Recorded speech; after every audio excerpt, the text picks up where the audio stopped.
அம்மா எனக்கு தாரா இல்லாமல் தூக்கமே வரல. இனிமேல் நம்ம 2 பேர் தான் இருப்போம்மா. அப்பா வந்துடுவாரடா. வந்த உடனே நம்ம ஊருக்கு போகலாம். அங்கே தாத்தா பாட்டி சித்தி சித்தப்பா தம்பி எல்லாரும் இருக்காங்க. அப்படி அப்பா வரலன்னா என்ன பண்ணுறது? நீ ஏன் அப்படி நினைக்கிற? வா.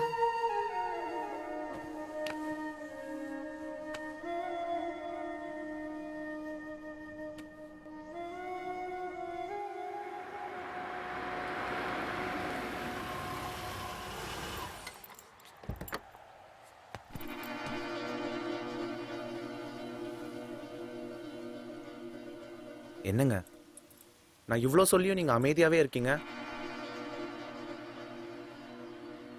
முதல்ல ஒரு உண்மையை மறைக்க ஒரு பொய் சொன்னீங்க. இப்ப அந்த பொய்யை காப்பாத்த இன்னொரு பொய். அப்ப நான் சொன்னதை நீங்க நம்பலல்ல? நீங்க ஏன் இப்படி பண்ணீங்கன்னு நான் ஏதாவது வந்து கேட்டனா? அப்புறம் ஏன்? மன்னிச்சிருங்க, தப்பு என் மேலதான். இன்னொரு தடவை தயவு செய்து என் முன்னாடி வந்து நிக்காதீங்க.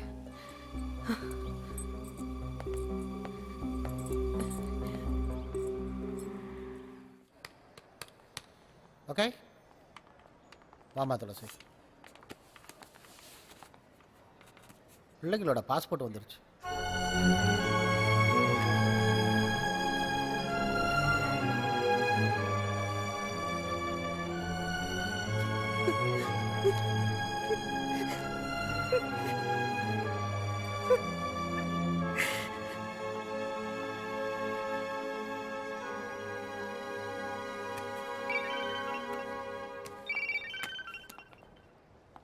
ஹலோ, நான் மீராவோட டீச்சர் பூங்கோதை பேசுகிறேன். துளசி துளசி தான் பேசுகிறேன் மேடம். சொல்லுங்க. மீரா பற்றி கொஞ்சம் பேசணும். பேசலாமா? சொல்லுங்க மேடம். மீராக்கு காதில் ஏதோ ப்ராப்ளம்னு நினைக்கிறேன். அவளுக்கு சரியா காது கேட்க மாட்டுது. நீங்கள் எதுக்கும் டாக்டர்கிட்ட செக்அப் பண்ணி பார்க்குறீங்களா? அப்படிங்களா? சரிங்க மேடம். ஏன், என்னாச்சு?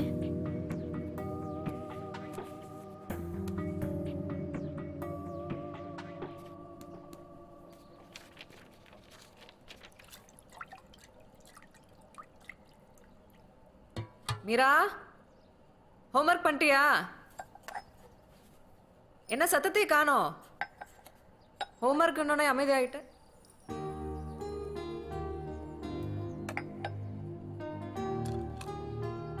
மீரா,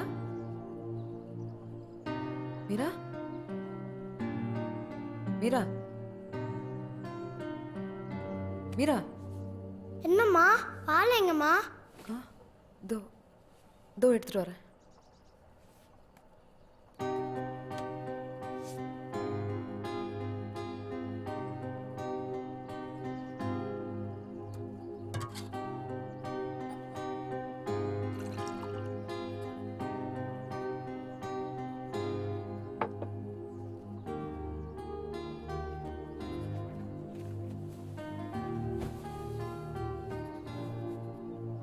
மீரா. என்னம்மா? பாலை கொடு. சரிம்மா.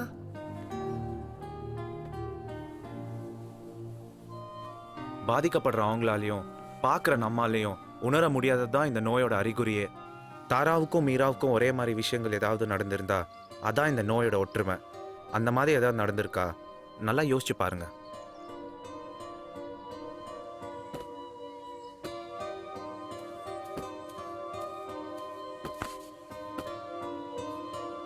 தாரா, தாரா. ஏய், என்னம்மா? கோவமா? இல்ல.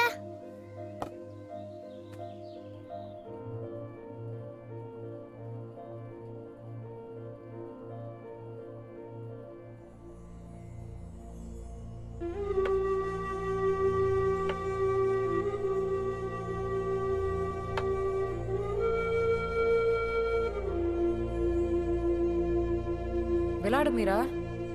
யோசிச்சுட்டு இருக்கேம்மா.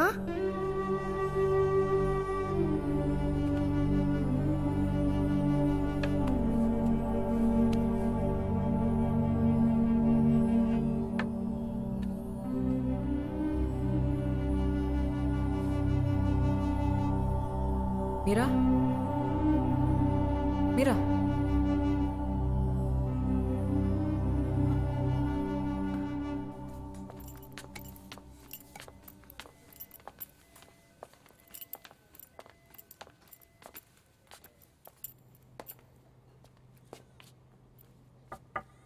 எஸ்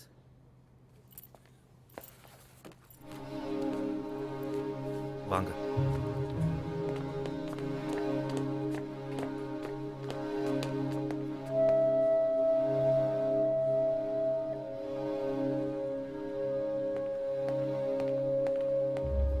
நாலு தடவை செக் பண்ணி பார்த்துட்டேன். ஆனால் அவ என்ன விஷயம்? என் குழந்தை விஷயமா இங்க பாருமா, உங்களுக்கு என்ன விவரம் வேணும்னாலும் என்ன வந்து பாருங்க, முரளியை பார்க்க வேணாம். நர்ஸ், இவங்களை என் ரூமில் வெயிட் பண்ண வைங்க, நான் வரேன். பரவாயில்ல சார், நானே பார்த்துக்கிறேன்.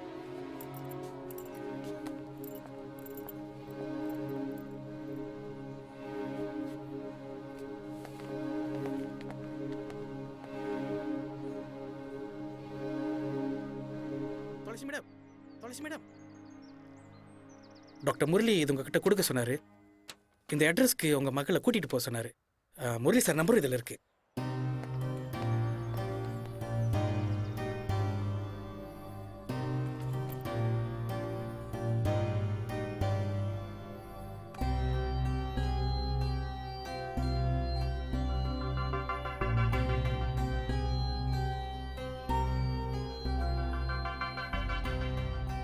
வலிக்குதுமா. சரியாயிடும். ம். துளசி, நீங்கள் கிளம்புங்க. ரிப்போர்ட் வந்தோடனே கூப்பிட்றேன். தேங்க்ஸ்.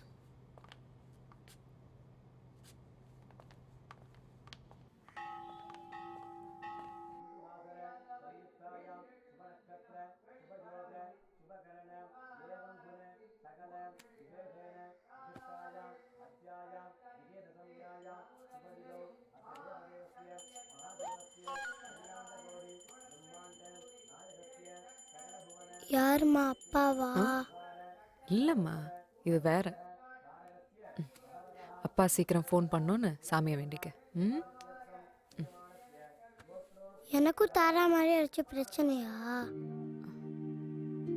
இல்லைம்மா, சும்மா ஒரு செக்கப் தான். இன்னைக்கு எங்கே வெளியே போகலாம்?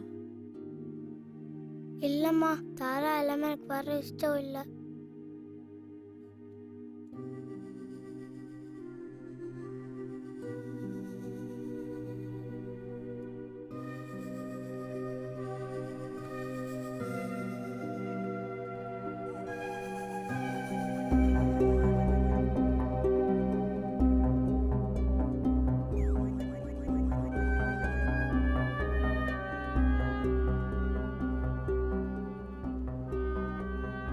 இங்கே மட்டும் இல்லை, இந்தியாவுக்கும் அனுப்பி செக் பண்ணியாச்சு. தாராவோட ரிப்போர்ட்டும் மீராவோட ரிப்போர்ட்டும் ஒரே மாதிரி தான் இருக்கு.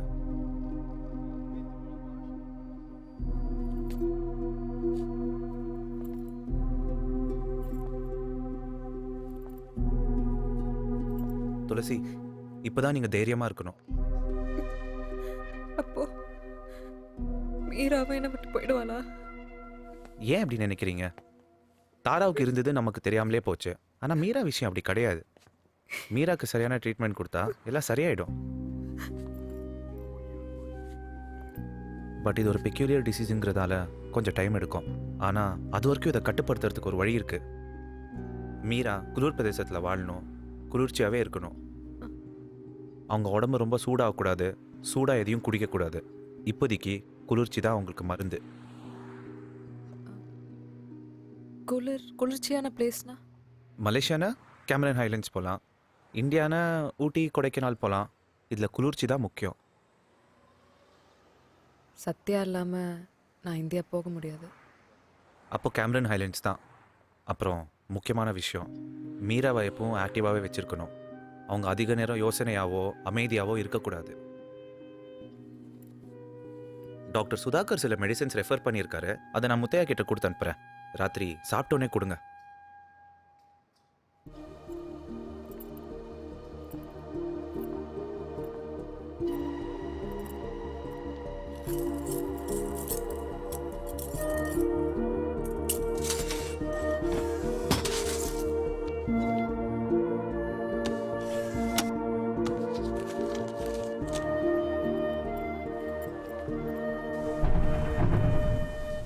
துளசி, நீ இப்படி தனியாக போராடுறது எனக்கு சரின்னு படலை. என் பொண்ணு எனக்கு வேணும்க்கா. சமாளிச்சிடுவியா?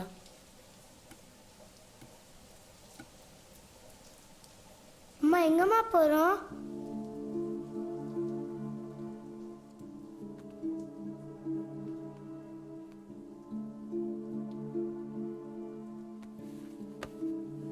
மீரா, இங்கே வாங்க.